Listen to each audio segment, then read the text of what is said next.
Rene Descartes began his intellectual exploration with a radical approach: to question everything, to doubt everything. His aim wasn't to foster skepticism, but rather to reach certainty.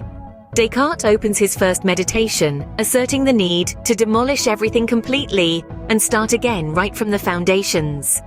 The ultimate aim of the method is constructive.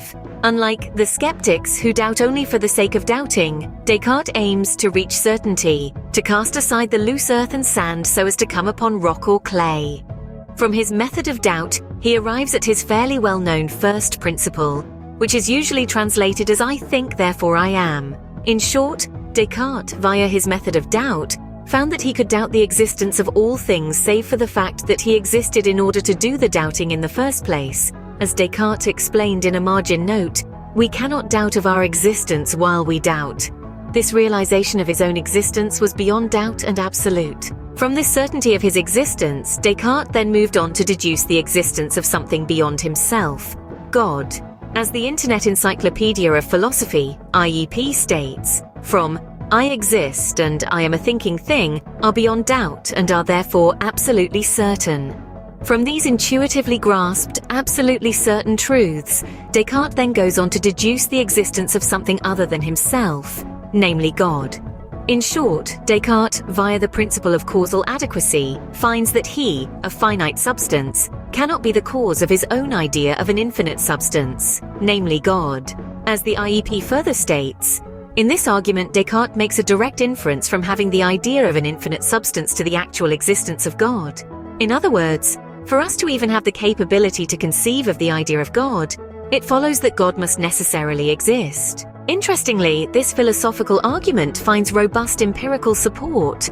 For instance, in 2008, Dr. Justin Barrett, a senior researcher at the University of Oxford's Centre for Anthropology and Mind, found that young people have a predisposition to believe in God. Moreover, in 2011, an international research project involving 57 researchers across 20 countries concluded that humans have natural tendencies to believe in gods and an afterlife. Even atheists, despite their conscious disbelief, are found to be hardwired to believe in God. A 2008 article in Nature titled "Being Human, Religion, Bound to Believe" states, "Religious belief seems to be the path of least resistance for our cognitive systems. Disbelief is generally the result of deliberate, effortful work against our natural cognitive predispositions." Moreover, in 2012, a test by Boston University's psychology department found that despite years of scientific training, even professional chemists, geologists, and physicists from major universities such as Harvard, MIT, and Yale cannot escape a deep-seated belief that natural phenomena exist for a purpose. In short, belief in God is innate, and atheists have to mentally work suppressing their intuitive belief in God. This isn't to say that belief in God is unchallenged. Atheists will often argue that this intuitive belief that we all have in God is a false belief that simply evolved in order to aid survival. However, this argument undercuts itself. As Nancy Pearcey explains in her 2015 article, "Why Evolutionary Theory Cannot Survive Itself," evolution proposes that the human mind is a product of natural selection. The implication is that the ideas in our minds were selected for their survival value, not for their truth value. But what if we apply that theory to itself? Then it too was selected for survival, not truth, which discredits its own claim to truth. Evolutionary epistemology commits suicide. The upshot is that survival is no guarantee of truth. If survival is the only standard, we can never know which ideas are true and which are adaptive but false, including the theory of evolution itself. The theory undercuts itself. Alvin Plantinga has developed this idea further in his evolutionary argument against naturalism. In short, only if God exists can we trust our cognitive faculties to be somewhat reliable.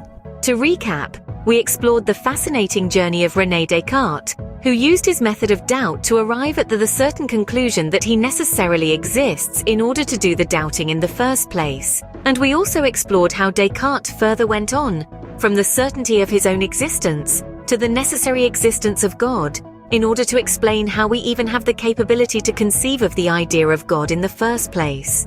We also delved into how this philosophical argument from Descartes now finds surprising and rather robust empirical evidence, revealing that we all, especially including atheists, have an innate predisposition to believe in God. We also touch on how the atheists' arguments against this innate belief we all have in God undercut themselves. This brief recap of Descartes' argument for God from his method of doubt also raised profound questions about the nature of our beliefs. Namely, it revealed that evolution cannot differentiate between true beliefs and false beliefs, including belief in evolution itself, thus underpinning the necessary existence of God in order for us to have somewhat reliable cognitive faculties and beliefs in the first place. A tongue-in-cheek final note, perhaps Descartes' famous dictum, "I think therefore I am," can now be amended to state "I think somewhat reliably, therefore God exists."